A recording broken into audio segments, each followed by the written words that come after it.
हल्कू की कहानी। एक ठिठुरती रात का सच।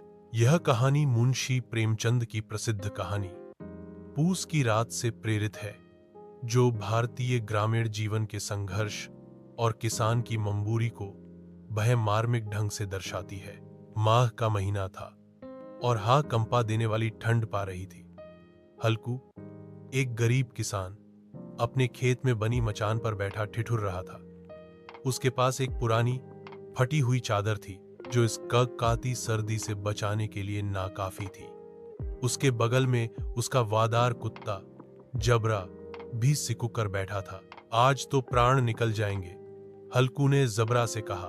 ये पूस की रातें क्या कम थीं, जो ऊपर से पाले ने भी मीन ओ ली है। हल्कू ने अभी अभी अपनी सारी जमा पूंजी 3 रुपए महाजन को लगान के तौर पर दिए थे।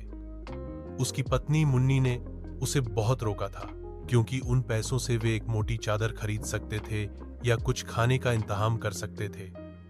लेकिन हल्कू जानता था कि महाजन का कर न चुकाया तो उसकी शामत आ जाएगी। रात गहराती जा रही थी और ठंड और भी बढ़ती जा रही थी। हल्कू ने अलाव जलाया, लेकिन लकियां गीली थीं और धुआं यादा दे रही थी। उसने अपने पुराने कंबल को भी आग में झोंक दिया, ताकि थोड़ी देर के लिए ही सही गर्मी मिल सके। जबरा भी आग के पास दुबक कर बैठा था। उसकी आंखें लाल थीं। आधी रात के करीब नीलगायों का एक झुंड खेत में घुस आया। जबरा भौंकने लगा, लेकिन हल्कू में उठने की हिम्मत नहीं थी। ठंड ने उसके शरीर को पूरी तरह जक लिया था। वह जानता था कि फसल बर्बाद हो रही है, लेकिन अपने गर्म कंबल को छोड़कर उस बर्फीली हवा में जाना उसे मौत से भी ज्यादा डरावना लग रहा था।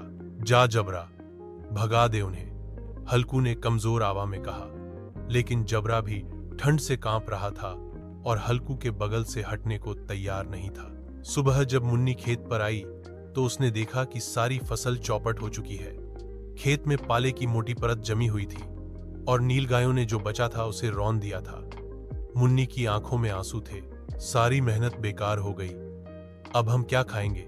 लेकिन हल्कू के चेहरे पर अजीब सी शांति थी।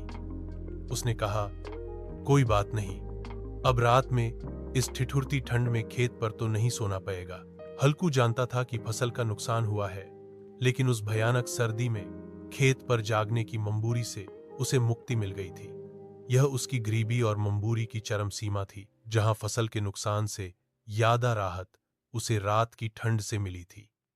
यह कहानी दर्शाती है कि कैसे गरीबी इंसान को अपनी बुनियादी जरूरतों के लिए भी संघर्ष करने पर मजबूर कर देती है।